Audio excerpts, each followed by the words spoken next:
I don't.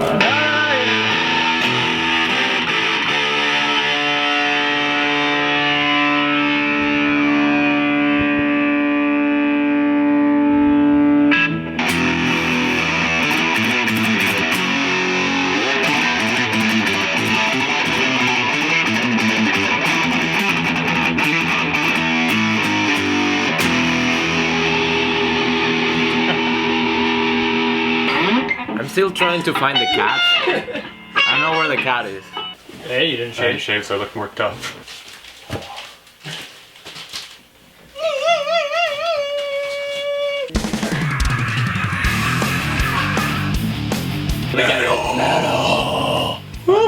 Oh god. Yeah, you're gonna need a glass of water. Can we have a glass? Give me a glass of blood. If it can be A positive, that would be great. I A don't plus? want Is that your blood type? A plus. Yeah. That's my second favorite blood type. Give blood. Where the hell's the wig? Oh, there Reese, you you go. put on the wig. Alrighty then, welcome to Sunday Spinning Sunday. This is the metal edition. Ah! And because it's Metal Week, we have a friend of mine. This is Jake. Hello. Boom. Jake is probably one of my oldest friends. Probably, yeah. Now he's the oldest friend I have. We met in high school. We wanted to have him on the show to talk about some of his vinyl and some of his collection, but also the topic of metal. So please tell the Yes. audience, when you started listening to So heavy when metal? did I start? It first all began right before high school. Alright. I didn't know what Megadeth was, but one day actually at Walmart, I was just walking by and I saw a Greatest Hits CD. Oh, I thought the logo was cool. It's sharp, it's metallic, Metallic. looks aggressive. Okay. Everything a young teenager wants. It had the nuclear explosion on it. Looked really cool, and I picked it up. That seems to be the appeal of a lot of metal albums, actually, is the album artwork. You know, we'll see in the collections that you've probably selected, the amazing artwork that vinyl has and even metal has in general. It's a shame that, you know, a lot of the metal in the 90s came out all on CDs, no Yeah. vinyl. Yeah. Because a lot of the album artwork would have looked really good on vinyl. It's an idea of what you're gonna get into Yeah. and what to expect. And a lot of metal is kind of lumped with the satanic imagery, but that's only a small part. There's much more to it than that. Like you were saying, when you're a teenager, Yeah. you're in high school, you're just really upset with everything and everyone. You feel that you're the only one who's right, or you just hate everyone. Again, I'm talking about my personal situation. Everyone knows here, I hated high school. In that time, you are just like, and you feel like you don't fit anywhere, or you don't like anyone, and you're like, I'm just mad. Metal just for that age is like, oh, it's finally like an answer. When I was young, the background of the music I kind of had was pretty much what my dad liked. The classic rock. I had, you know, maybe the Eagles, Elvis, and Alice Cooper. In high school, I met this guy, and he kind of introduced me to heavy metal and what that meant. And so I started getting into Iron Maiden, Dream Theater, Metallica, Megadeth. It was that time of my life where I was starting to kind of explore my own music, and it was just that step that I took. Well, from my personal experience, as a shy, anxious kid, it was definitely a type of music that, being aggressive and forceful, it helped you. It made you feel a little more empowered. It's not this mainstream music that everyone grabs into. It's very prevalent though, and it's its own community and subculture, and it has a common message, and everyone who listens to it kind of knows what it's all about. The people are great. The people who love metal, they're amazing people. They're like a family. They're respected. We're a family because of metal and vinyl. But yeah, it's like that community. It's a really great community. You feel like you fit somewhere. Some other people might see it like they don't even talk. How do you understand what they're saying? They're just like.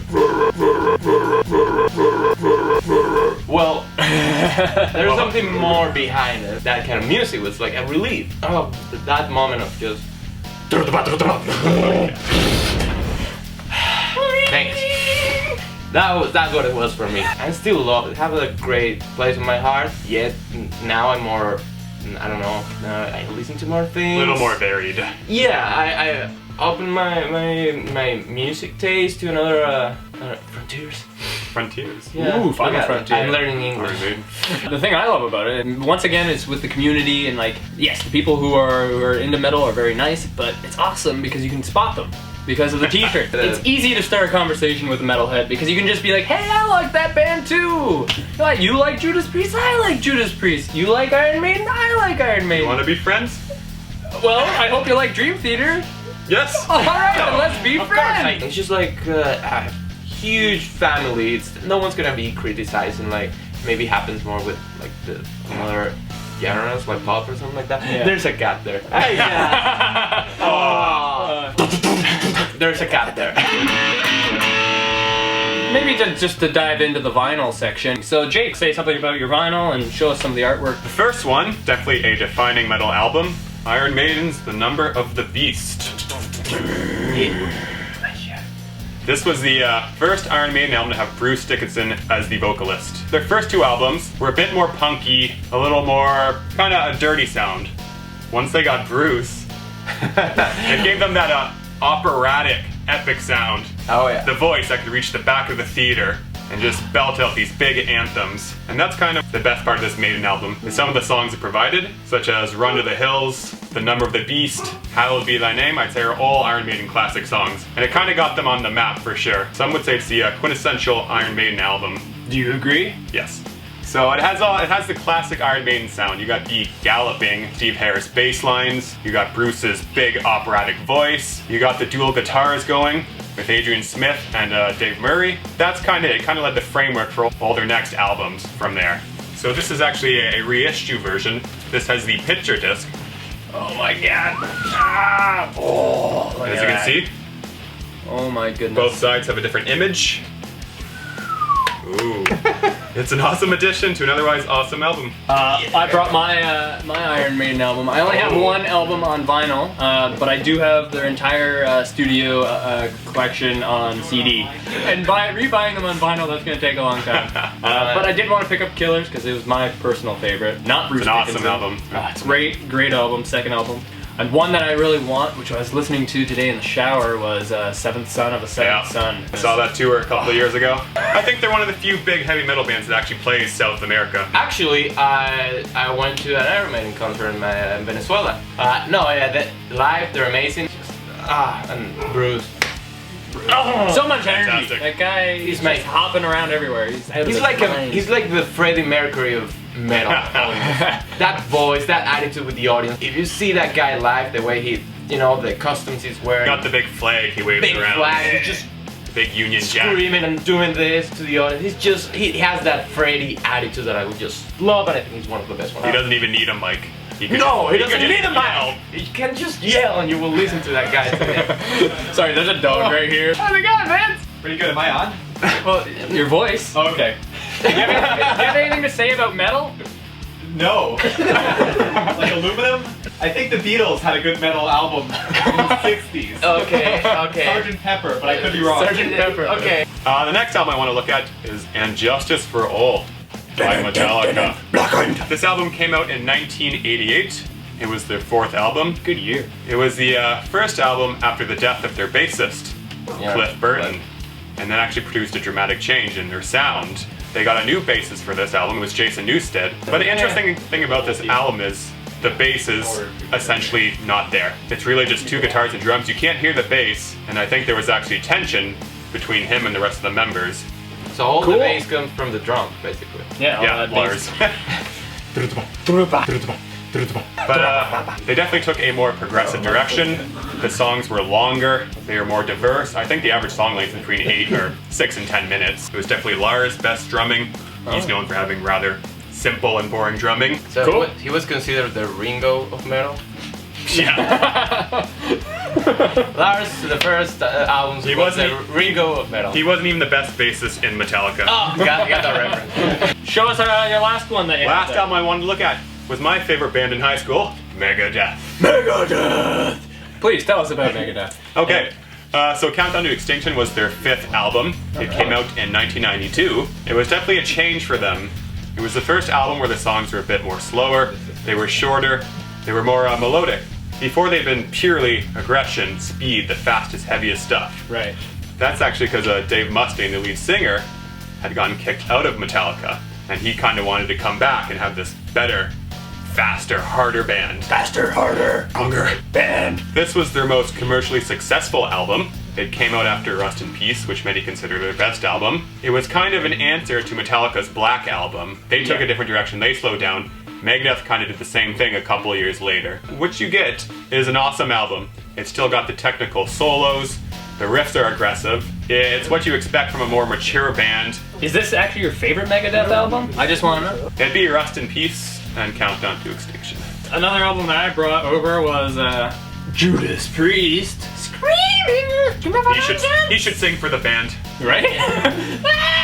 we played this whole album on Rock Band, and that was a fun time. It's a great one to sing. Oh yeah. Great album to sing. It's got a lot of their classic songs, the songs you probably know. You got another thing coming.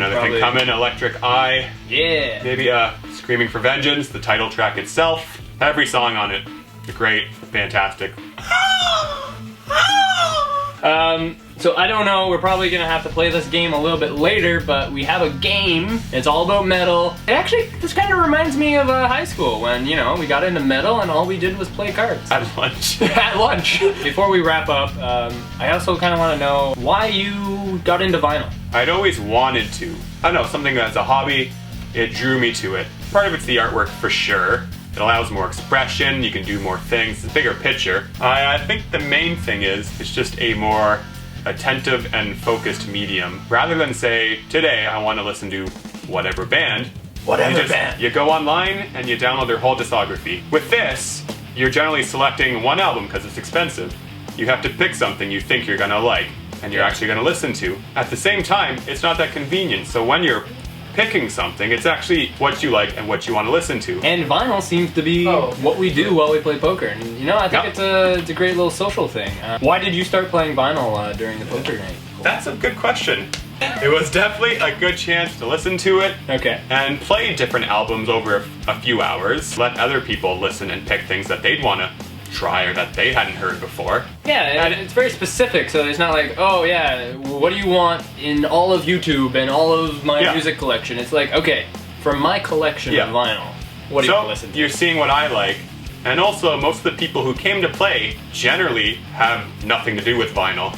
So they came here and they can see this, and they're actually interested in, they like looking and picking something, and they certainly have favorite albums they've played repeatedly every time they come. I do like that aspect of it. Time to play the game. We'll get to the game after. So I'll probably be drunk as hell, but it's gonna make it even funner. So hey! See you later. See you later. Drunken vinyl. Metal.